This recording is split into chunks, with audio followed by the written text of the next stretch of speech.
Alhamdulillazi bi ni'matihi tatimmus shalihat.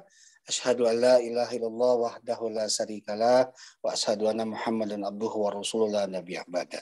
Bapak Ibu yang sama-sama berada di majelis taklim Jum Khalifah Kajian Subuh, semoga Allah limpahkan rahmat serta keberkahan.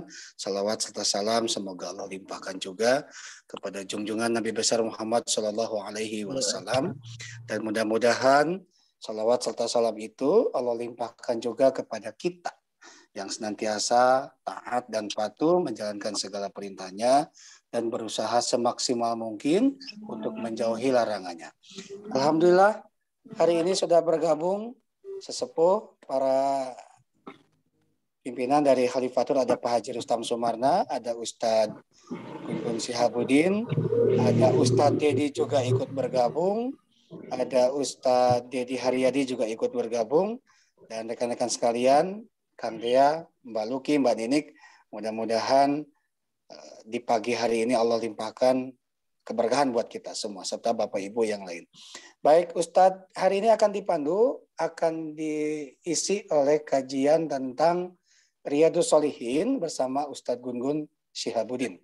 Ustadz, tafadhol mangga. Nanti kalau iklan-iklan mah di penghujung saja ya. Mangga Ustadz Gun. Ya.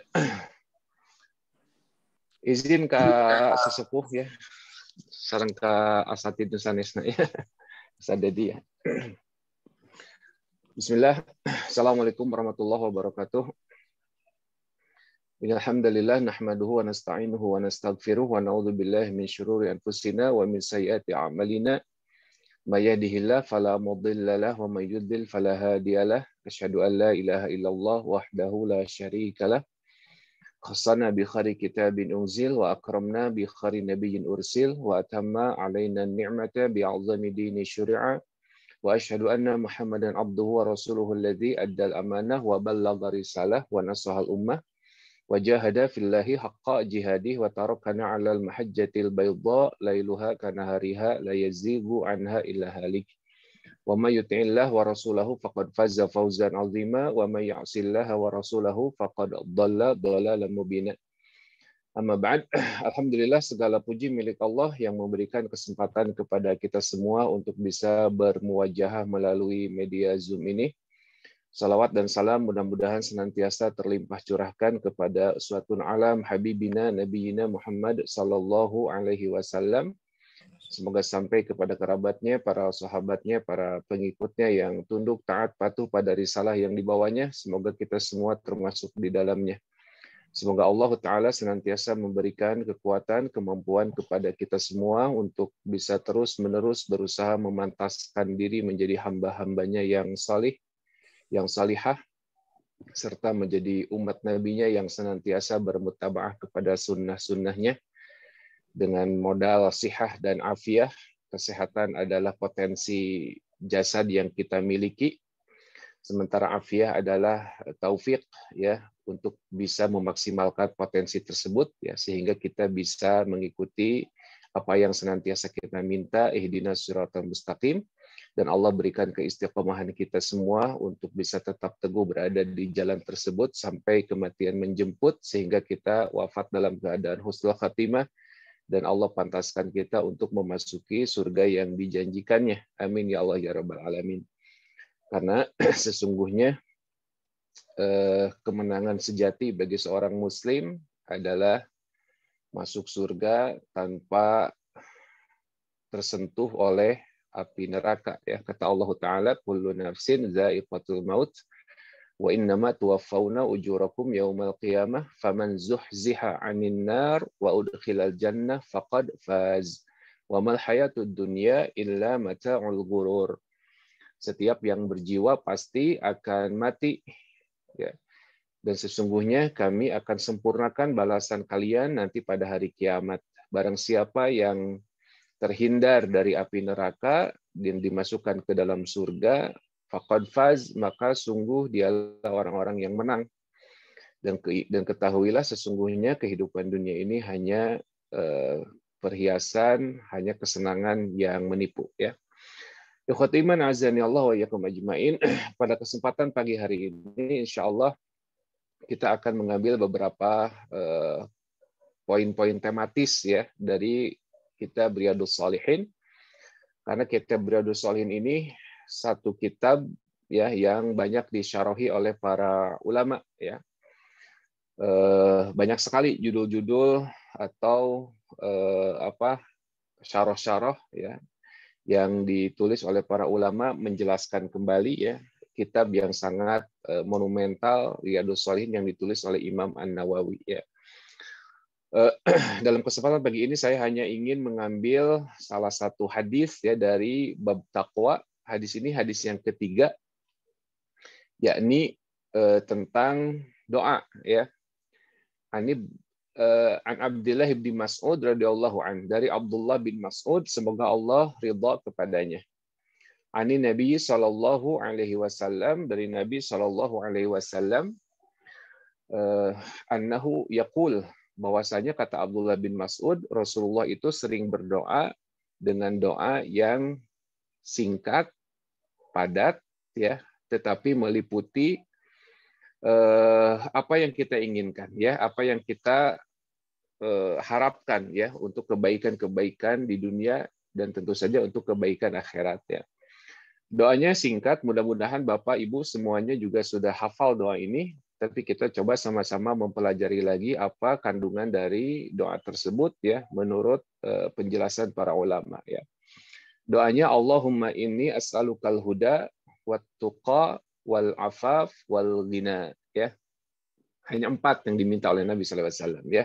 Dalam hadis ini tentu saja. Kalau dalam hadis yang lain masih banyak doa-doa yang lainnya. Jadi doa itu banyak ya, dan doa yang terbaik adalah doa yang maksurat ya, yang disampaikan di dalam Al-Qur'an ataupun sunnah Nabi sallallahu alaihi wasallam, sekalipun tidak menutup kemungkinan, menutup kebolehan kita berdoa dengan bahasa kita sendiri ya.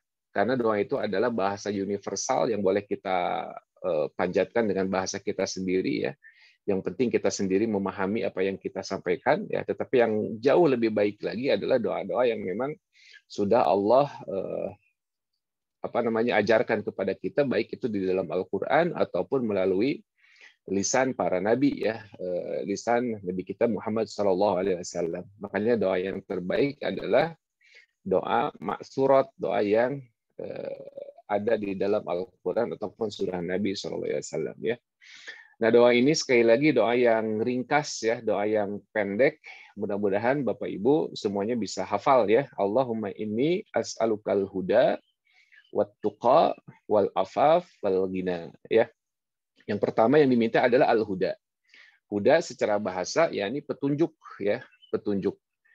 Kalau di dalam istilahnya petunjuk yang sempurna dari Allah untuk menjalani jalan yang lurus ya. Itu yang namanya petunjuk itu begitu ya. Walaupun tidak semua yang kita anggap petunjuk itu bisa benar ya, seperti misalkan Google ya. Kadang Google itu menyesatkan. Memang dia itu petunjuk ya, tapi kadang menyesatkan ya. Apalagi kalau misalkan kita salah klik misalkan ya. Harusnya kita pakai mobil, ternyata yang diklik adalah jalan kaki ya, itu bisa tersasar kita ya. Dengan petunjuk tersebut. Jadi kita harus benar-benar bisa menggunakan petunjuk tersebut sesuai dengan seharusnya gitu ya, sesuai dengan seharusnya gitu. Itu yang pertama al-huda ya. Kemudian at-tuqa ini ketakwaan yang menyeluruh dalam semua hal ya. Dalam menjalankan perintah agama dan menjauhi yang dilarang dalam agama gitu. Nah, sebagian ulama membedakan at-tuqa ya, kalau disebut sendirian itu artinya apa? Menjauhi larangan ya. Kita menghindari segala hal-hal yang dilarang oleh Allah Azza wa Jalla. Itu kalau disebut sendirian. Kalau disebut sendirian, at-tuqa itu dia meliputi seluruh hal, ya, apa yang diperintahkan oleh Allah dan apa yang dilarang oleh Allah. Tapi kalau disebut berdampingan dengan albir, ya, misalkan contoh Allah menyebut wa ta'awanu 'alal birri wat taqwa, dan kalian tolong menolonglah dalam albir dan takwa. Di situ juga ada kalimat takwa. Tapi kalau disebut berdampingan dengan albir, maka at-taqwa ini artinya apa? Menjauhi segala larangannya. Sementara albir adalah menjalankan seluruh perintahnya, ya, seluruh perintahnya. Nah, tetapi kalau di dalam hadis ini dia disebut sendirian, ya, tidak digandengkan dengan albir. Berarti takwa di sini meliputi seluruh yang diperintahkan oleh Allah, ya, dan menjauhi seluruh yang dilarang oleh Allah, ya. Itu secara singkat, ya. Kemudian al-afaf, ya, al-afaf ini keterjagaan diri dari melakukan hal-hal yang dilarang oleh agama dan hal-hal yang tidak halal sehingga hati jiwa kita menjadi salih, ya, itu al-afaf, ya. Kemudian al-ghina, al-ghina ini yakni kekayaan hati sehingga tidak merasa bergantung, ya, dan terlalu mengharapkan apa yang ada di tangan manusia, melainkan bergantung dan berharap pada apa yang ada di tangan Allah Azza wa Jalla. Itu sekilas makna-makna dari doa yang diminta oleh Nabi Shallallahu Alaihi Wasallam. Ya. Nah, ikhwatu iman azani Allah wa iyyakum ajmain. Doa ini disebut sebagai doa yang azim, ya, doa yang agung, ya, yang syamil, ya, doa yang menyeluruh, yang komprehensif, ya, termasuk doa yang apa namanya,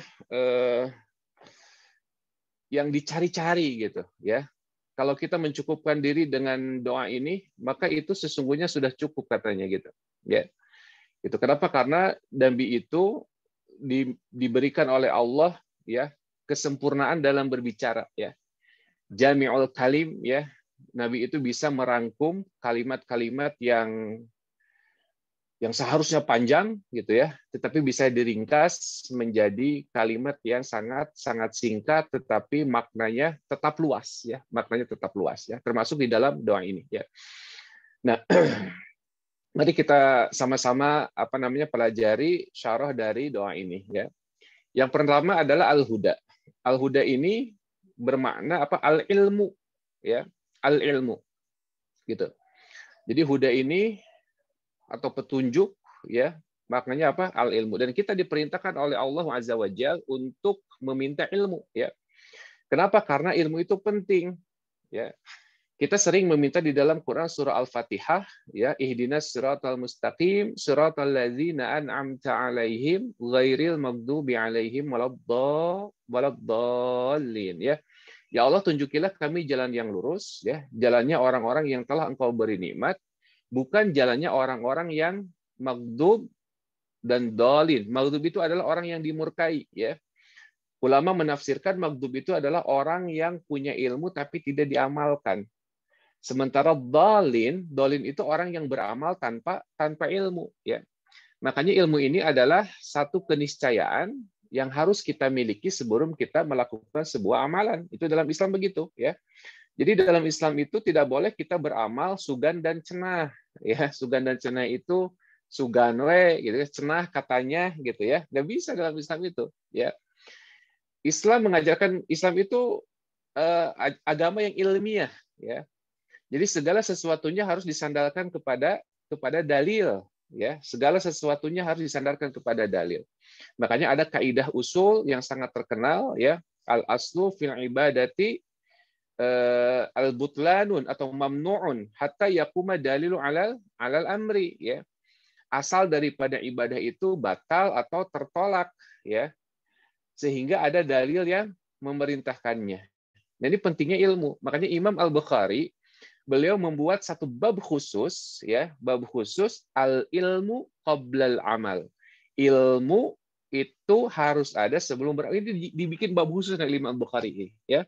Oleh Imam Al-Bukhari, ya. Makanya di dalam Quran surah Thaha, ya, Allah juga mengatakan dalam ayat yang ke-114, ya, a'udzubillahi minasyaitonirrajim wa la taj'al bil qur'ani min qabli an yuqda ilaika wahyu wa qur rabbi zidni ilma, ya.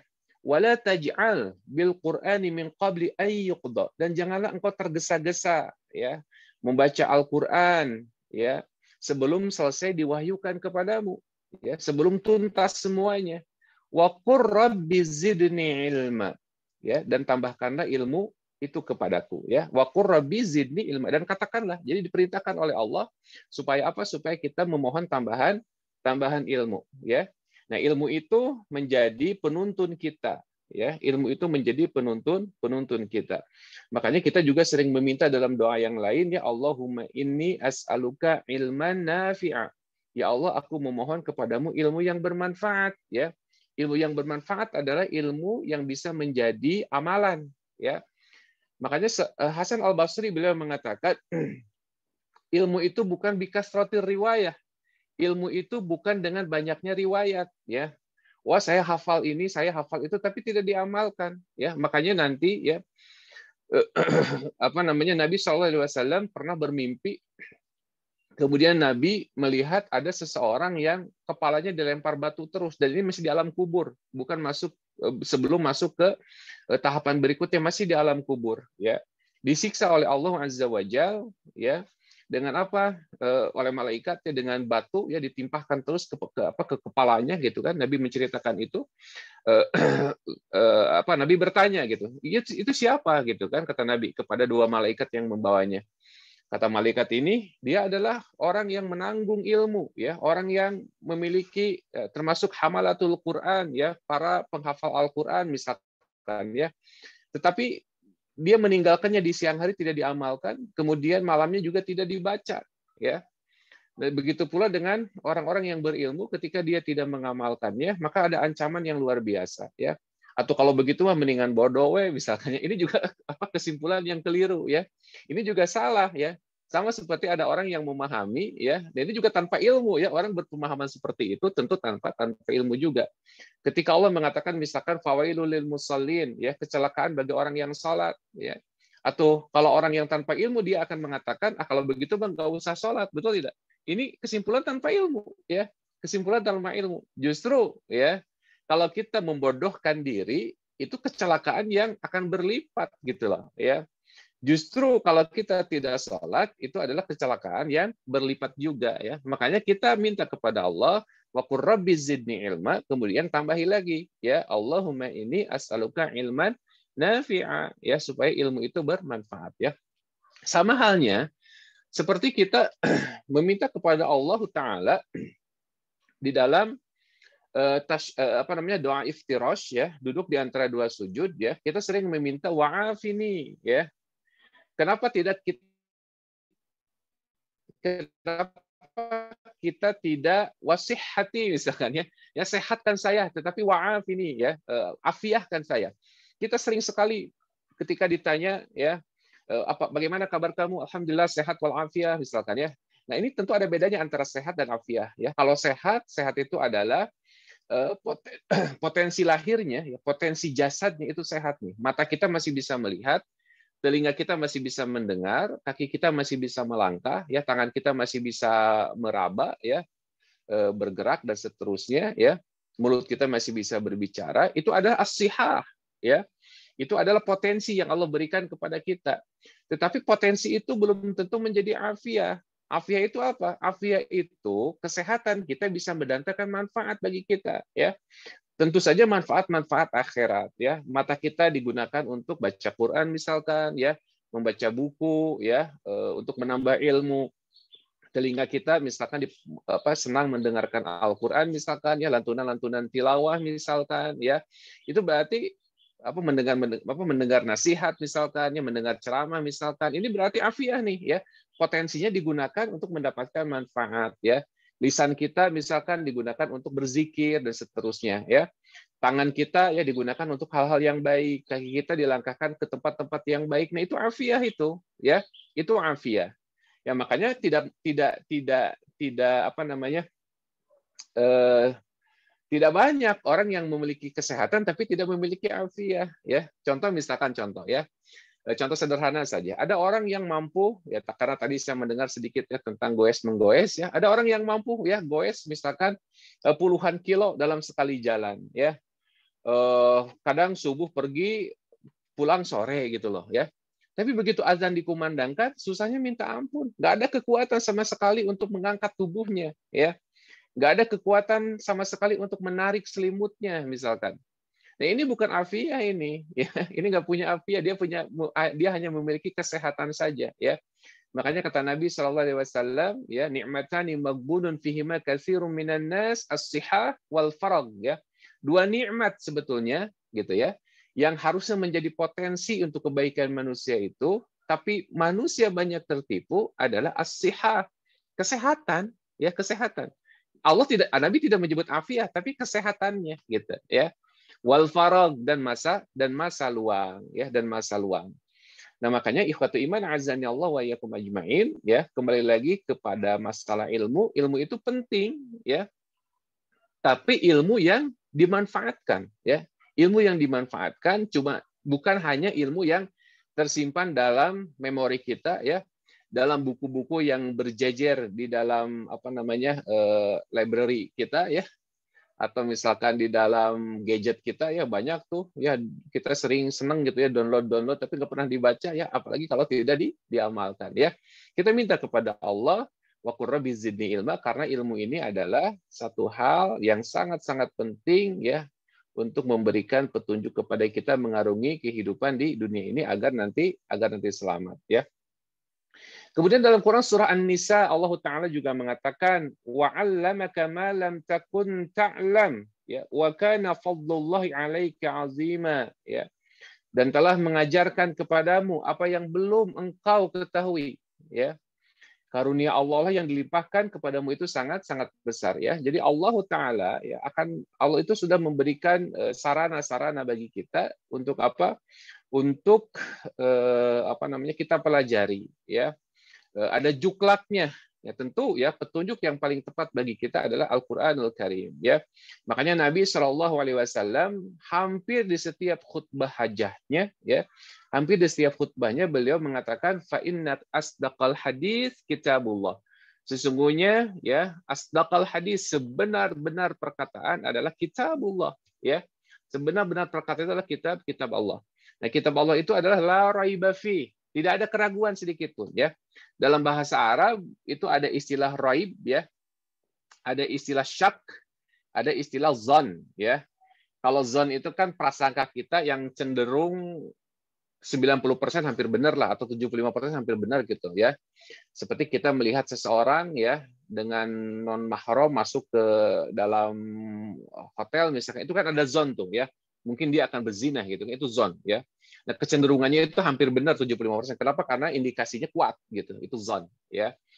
Kemudian ada syak. Nah, syak itu antara benar dan salahnya itu 50-50, ya. 50-50 itu syak gitu, ya. Nah, sementara kalau raib ini sedikit sekali keraguannya, ya. Sedikit sekali keraguannya. Makanya Al-Qur'an adalah la raib, tidak ada keraguan sedikit pun, nggak ada keraguan sedikit pun, ya. Kalau kita cari-cari kesalahan dalam Al-Qur'an, maka yakin kita tidak akan menemukannya, ya, tidak akan menemukan kesalahan itu, dan itu petunjuk bagi kita, ya.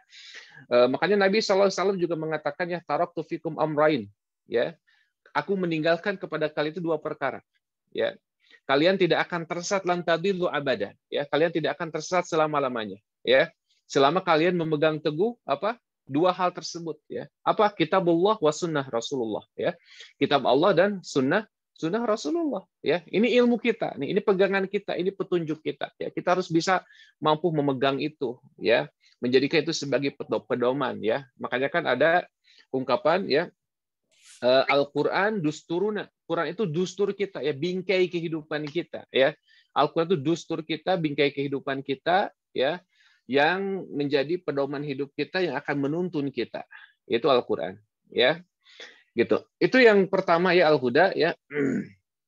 Kemudian yang kedua adalah at-tuqa, ya, ketakwaan. Nah, ketakwaan di sini adalah wa ismun jami' li fi'li ma amara Allahu bih, ya. Nama yang umum, ya, untuk mengerjakan seluruh perintah-perintah Allah, ya, wa taraka ma naha an, ya, dan meninggalkan segala sesuatu yang dilarang oleh Allah Azza wa Jalla, ya. Sebagaimana yang tadi saya sampaikan, kalau at-taqwa, ya, kata takwa disebut sendirian, berarti itu meliputi, ya, perintah-perintah Allah, ya, untuk dikerjakan, dan meliputi seluruh larangan-larangan Allah untuk ditinggalkan, ya. Nah, kalau disebut bergandengan dengan albir itu lebih spesifik, yakni menghindari segala larangan-larangannya supaya kita terhindar dari siksanya. Itu kalau digabungkan dengan albir, ya. Nah, kemudian At-Tibi ya, beliau mengatakan kata beliau ada korelasi ya ketika kita meminta al-huda dan at-tuqa ya secara mutlak ya untuk meraih petunjuk yang semestinya diterapkan dalam mendapatkan penghidupan ya, pembekalan dan akhlak-akhlak mulia, dan juga petunjuk untuk menghindari apa yang semestinya dijauhi ya dalam melakukannya, baik berupa syirik ya, maksiat dan akhlak-akhlak tercela ya.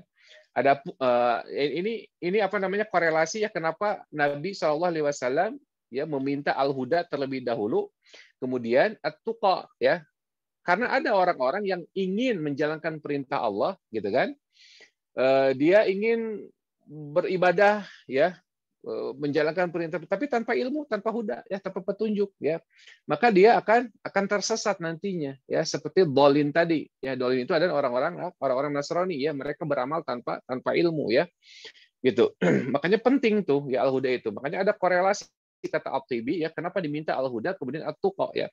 Ketika seseorang ingin ya melakukan amal-amal baik ya tentu harus ada petunjuknya, begitu pula sebaliknya ketika orang-orang itu ingin menjalankan atau menjauhi segala larangannya, itu juga perlu ada panduannya ya. Jangan sampai dia menganggap bahwa saya meninggalkan larangan tapi justru ya dia melakukan hal yang seharusnya dikerjakan gitu ya, yang seharusnya dikerjakan. Nah, ini pentingnya apa? Pentingnya ilmu ya. Nah, kemudian ikhwati iman azani Allah wa iyyakum ajmain ya. Sedikit definisi takwa ya.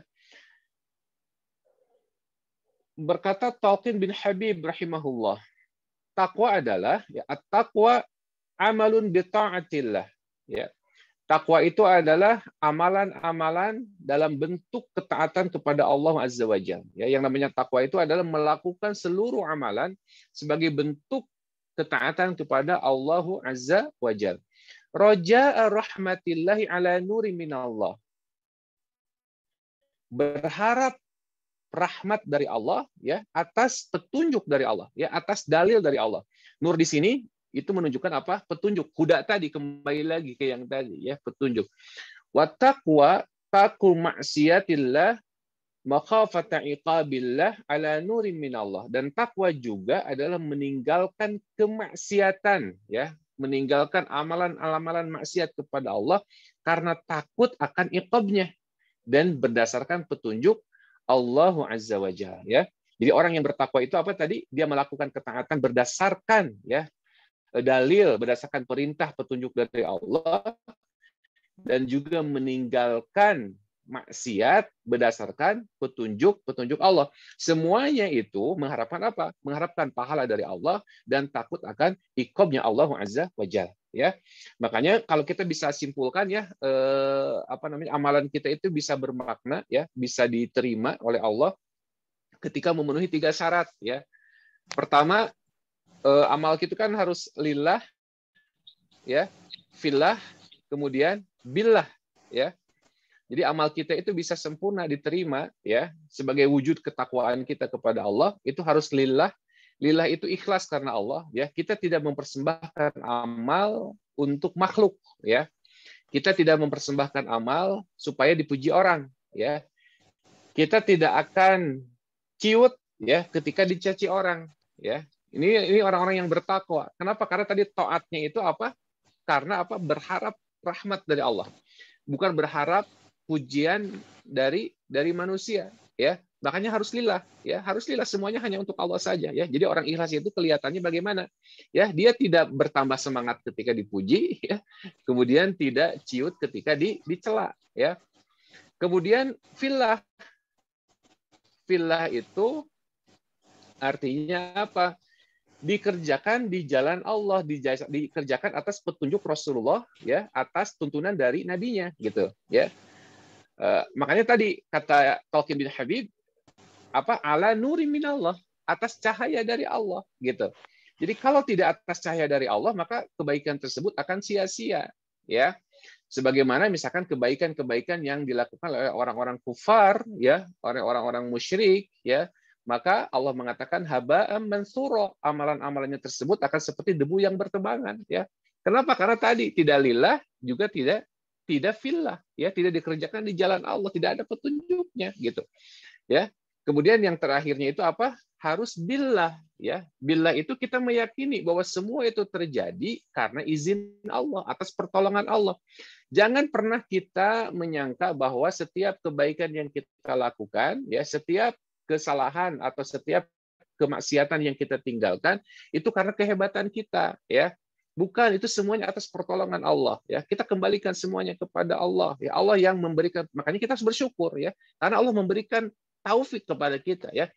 Allah sudah memberikan ilmunya, kemudian taufik juga Allah berikan. Banyak orang-orang yang sudah diberikan ilmu tapi tidak diberikan taufik, ya. Gitu seperti tadi, ya, seperti sehat dan afiat itu, ya. Jadi ada orang yang memiliki petunjuknya tapi tidak diberikan taufiknya, gitu. Nah, makanya apa? Kita harus meyakini bahwa apa yang kita lakukan, ya, apa yang kita menjauh dari hal yang tidak diinginkan, itu semuanya atas petunjuk Allah, pertolongan dari Allah Azza wa Jalla, ya. Makanya Nabi SAW sering mengatakan, ya, di dalam zikir pagi petangnya, fala taqilni ila nafsi tarfata ain, ya Allah, jangan biarkan aku menyandarkan diriku kepada diriku sendiri itu, ya. Gitu. Kenapa? Karena khawatir nanti ada timbul ujub, ya. Kalau sudah ujub kan, gitu, nanti bisa hapus juga tuh, ya, amalan-amalan kita kalau kita sudah timbul ujub, ya. Gitu. Jadi semuanya kembalikan kepada Allah. Kita harus bersyukur, ya. Kita harus mensyukuri setiap amal baik yang sudah kita lakukan, bukan karena kehebatan kita, ya, tapi itu karena pertolongan Allah Azza wa Jalla, ya. Nah, kemudian ada satu lagi nih definisi dari Hasan Al-Basri, ya. Ini mah rada nyelekit mungkin, ya, untuk sebagian orang, ya. Kata Hasan Al-Basri, "Ma zalatit taqwa bil muttaqin hatta taraku katsiran minal halal makhafatal haram." Ya. Ini ada di dalam Ad-Durrul Mansur, ya, Ad-Durrul Mansur fi Tafsir bil Ma'sur, ya. Kata Hasan Al-Basri, orang itu tidak akan sampai kepada derajat takwa yang sesungguhnya, katanya.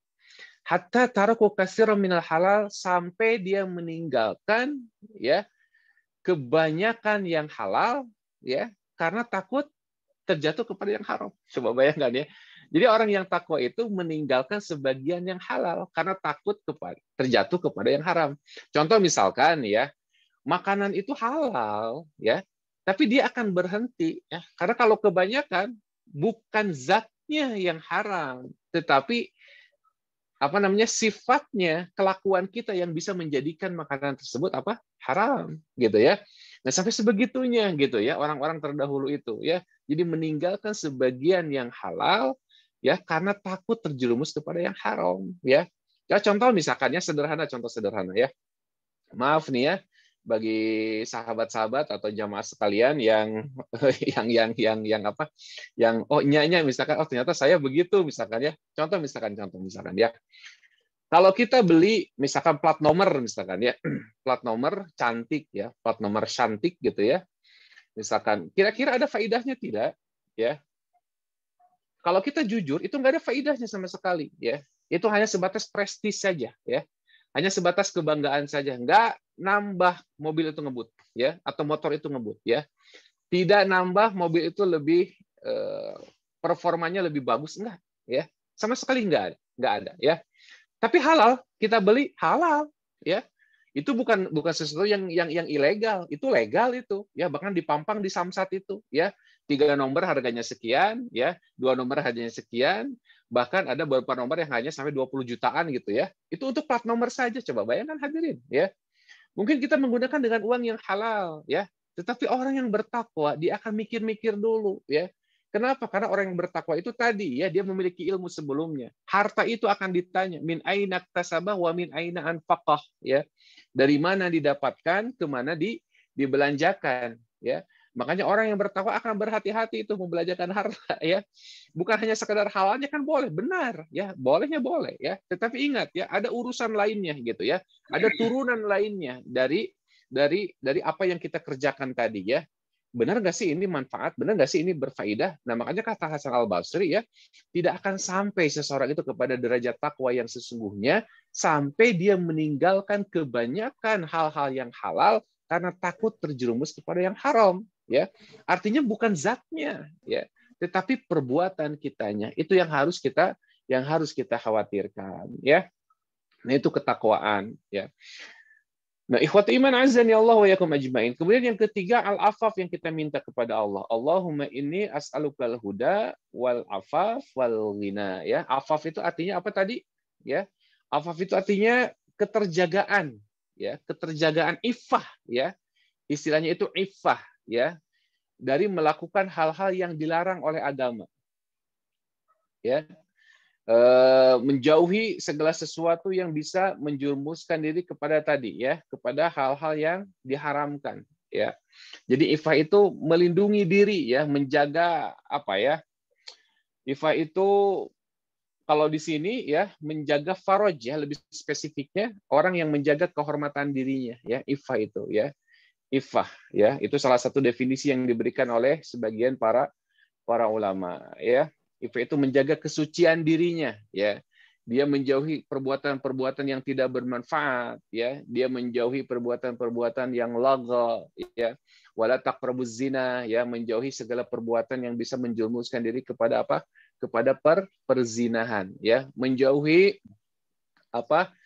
Sesuatu yang makruh, ya. Itu iffah itu, ya. Iffah itu menjauhi segala sesuatu yang itu, ya. Makruh itu kan sesuatu yang dibenci secara bahasa. Makruh itu kan dari karoha, ya. Makruh itu yang dibenci, yang tidak disenangi, ya.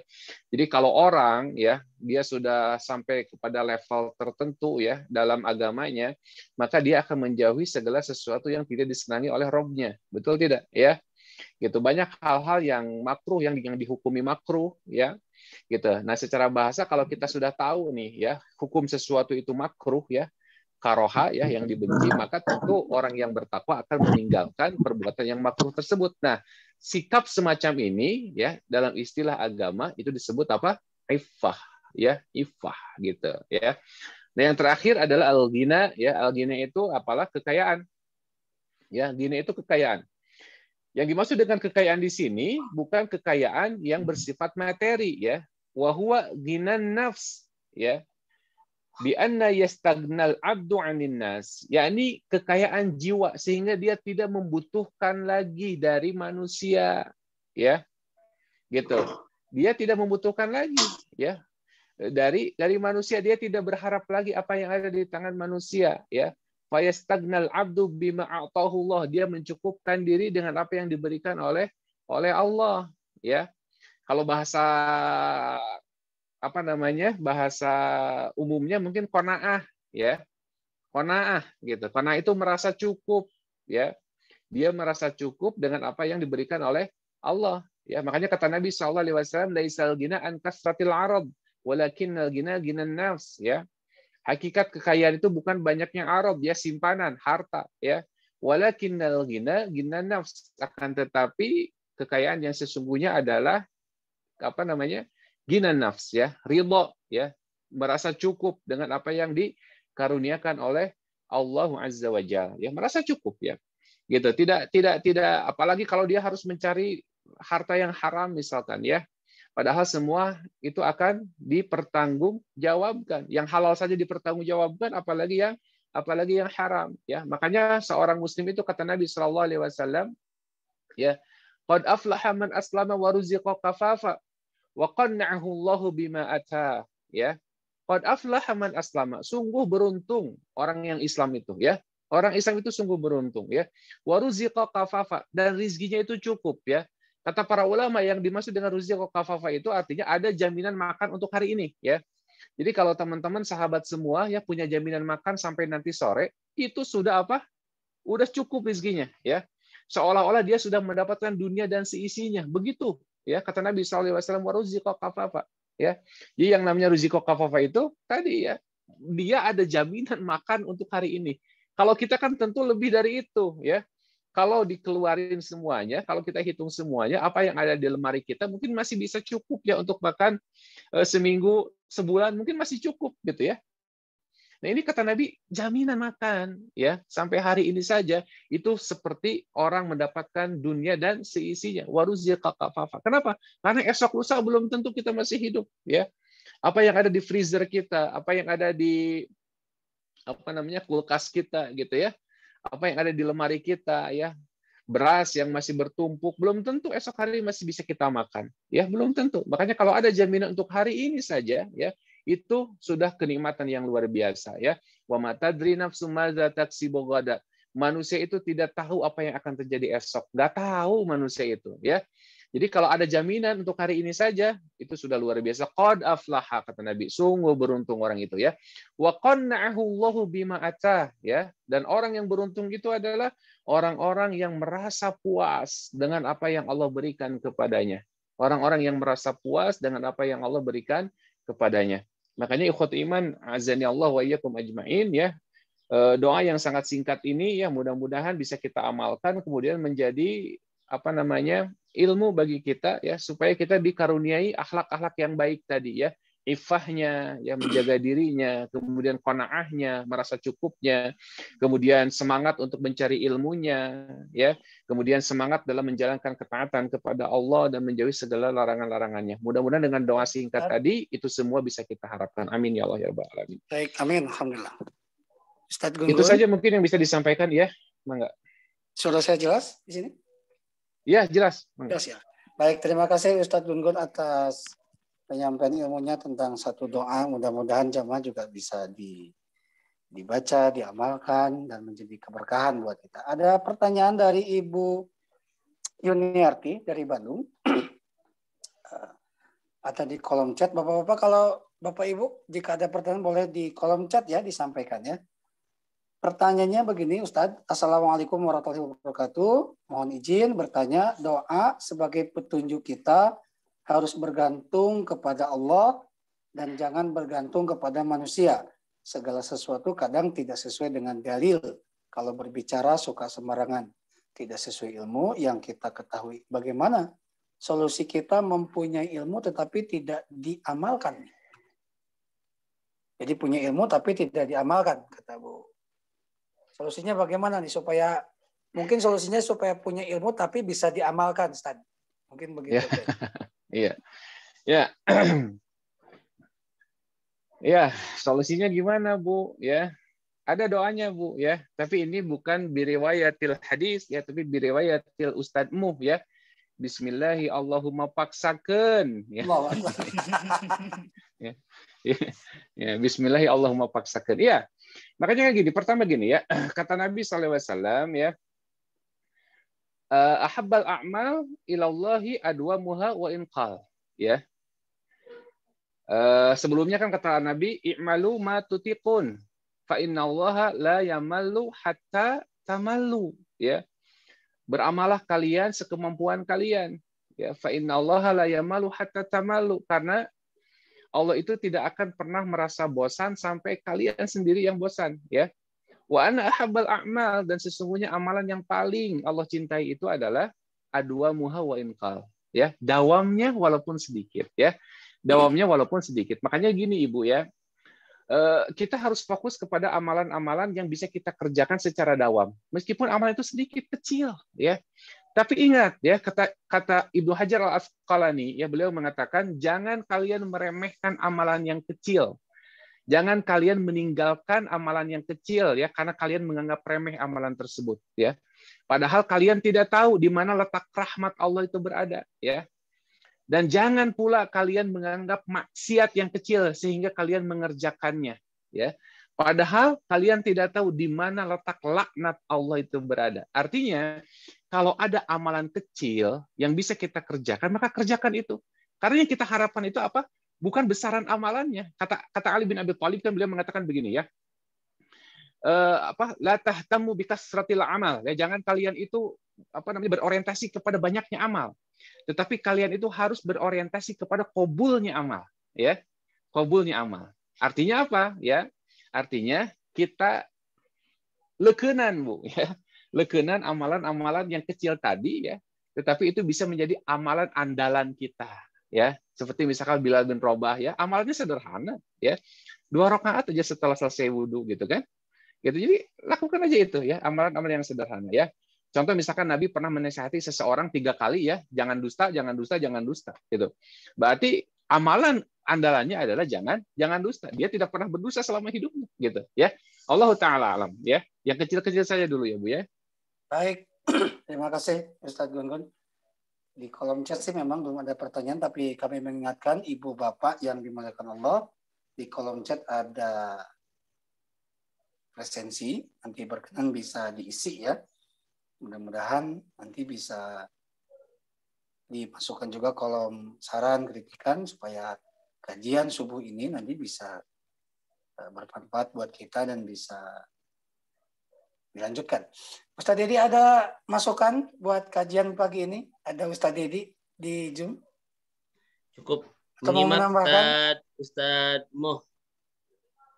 Ya, Baik. jazakallah Ustadz Gun. Oh, iya. Ada Ustadz Dadan Suherdiana. Ustadz, apa kabar? Kalau ada yang mau disampaikan Alhamdulillah, sedikit. alhamdulillah. Nyimak, Ustadz. Baik. Baik. Masih belum ada di kolom chat masih belum ada pertanyaan Ustadz.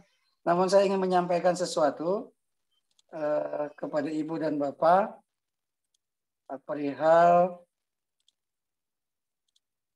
Nah ini nih, ya.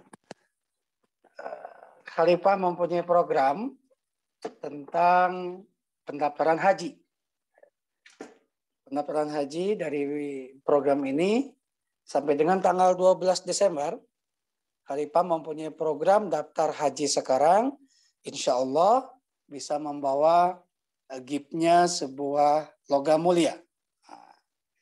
Mudah-mudahan Ibu Bapak atau saudara-saudaranya yang mau mendaftar haji, sampai dengan programnya sampai dengan tanggal 12 Desember 2021, ketika nanti mendaftar, lalu kami proses pendaftaran ke Kanwil kantor wilayah Kementerian Agama dan sudah mendapat BPIH, baru kami akan berikan gift-nya logam mulia. Ya, untuk pendaftar haji itu insya Allah logam mulianya 1,5 gram.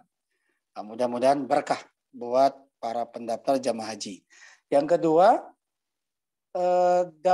pendaftaran haji ini sebuah solusi untuk daftar di haji khusus, karena memang di haji khusus waiting list-nya tidak terlalu panjang, kurang lebih 6-7 tahun. Kemarin kami coba hitung secara manual dari nomor porsi terakhir yang tertunda. Ya.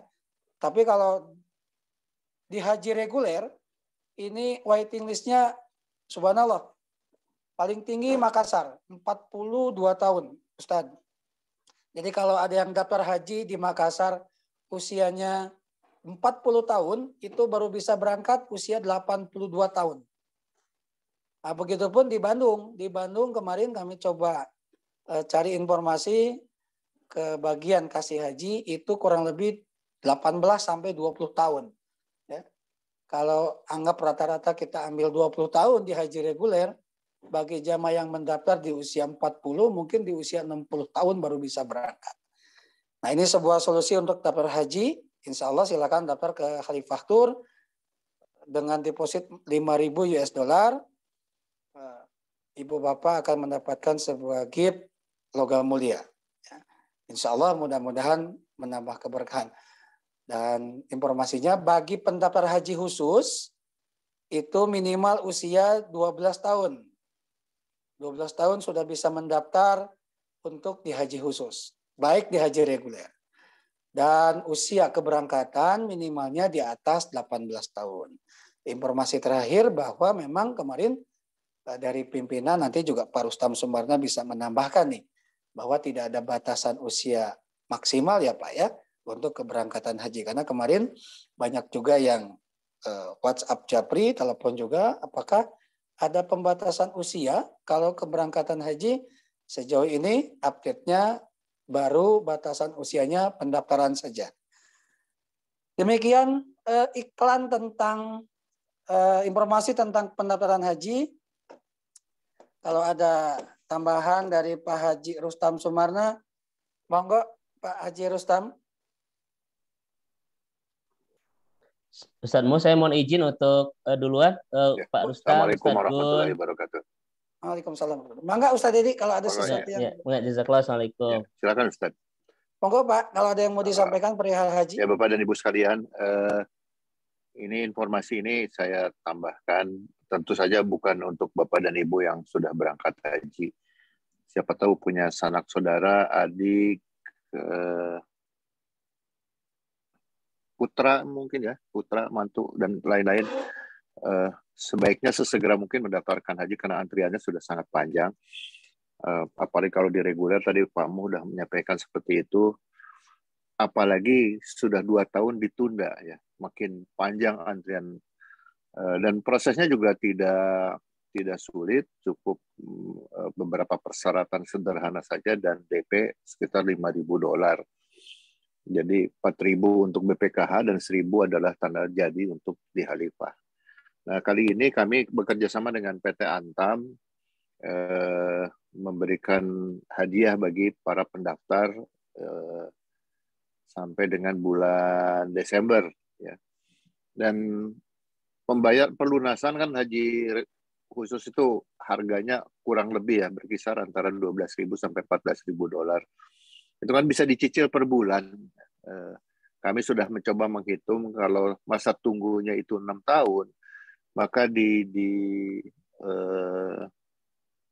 dibagi 6 kali 12 sekitar 72 bulan. Per bulan kalau diniatkan dengan sungguh-sungguh cukup menabung $150 per bulan, maka ketika tahun keberangkatan itu sudah sampai, sudah lunas. Itu pun mau dikonversi dengan emas lebih baik. Jadi nanti PT Antam juga akan memberikan kesempatan kepada Bapak dan Ibu untuk membeli langsung, bisa lewat Khalifah atau bisa langsung ke PT Antam. Jadi membeli 2 keping emas logam mulia, dicicil tiap bulan itu nggak kerasa. Di tahun keberangkatan akan lunas ya, siap. Dan sangat syar'i kalau dengan emas ya. Rasulullah kan dari bisnis yang paling tidak kena inflasi, mencontohkannya selalu dengan dinar emas. Saya kira itu informasi tambahan dari saya. Terima kasih. Baik, terima kasih Pak Haji Rustam Sumarna selaku pimpinan dari Khalifatur. Ustadz, tidak ada yang disampaikan untuk yang terakhir, Pak Dea? Cukup Pak Mu. Cukup ya, sudah jam 6 pagi di laptop saya ini. Baik, kalau tidak ada, kita akan tutup demikian kajian subuh di pagi hari ini. Insya Allah besok kita akan ketemu di hari Kamis bersama Ustadz Aang Ridwan, Dr. Haji Aang Ridwan, Master Agama. Mudah-mudahan beliau juga sehat. Ini akan membahas tentang bagaimana cara berkomunikasi yang efektif bersama saudara. Ya. Besok jam 5 pagi, kami berharap Ibu Bapak juga bisa ikut bergabung. Mudah-mudahan menambah keberkahan. Baik, kita tutup dengan ucapkan hamdalah dan doa kifaratul majelis. Alhamdulillahirabbil alamin. Subhanaka Allahumma wa bihamdika asyhadu an la ilaha anta astaghfiruka wa atubu ilaik. Saya yang bertugas Muhammad Mo, Kang Dea, Ustadz Gun-Gun, tadi Ustadz Didi izin lab, ada Ustadz Dadan, mohon pamit. Mudah-mudahan pagi hari ini lebih baik dari hari yang kemarin. Bagi yang akan berolahraga, baik ngegoes, jalan kaki, mudah-mudahan setelah kajian subuh menjadi berkah. Terima kasih. Assalamualaikum warahmatullahi wabarakatuh.